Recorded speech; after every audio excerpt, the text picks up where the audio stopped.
app network version upload the content. The network version uploading content is similar as single version. Select the device from the network version. Click the file operation. Click the right top corner cloud file. If there's no cloud file, you can click album.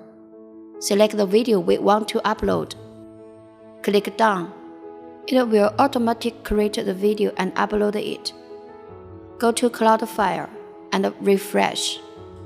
Mark this content and send to the device. Go back, you can see the file is in the playlist already. Now you can see the video is displaying already.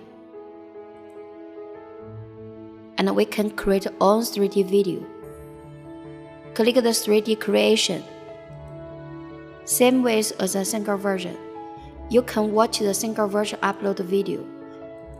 Here we don't repeat it.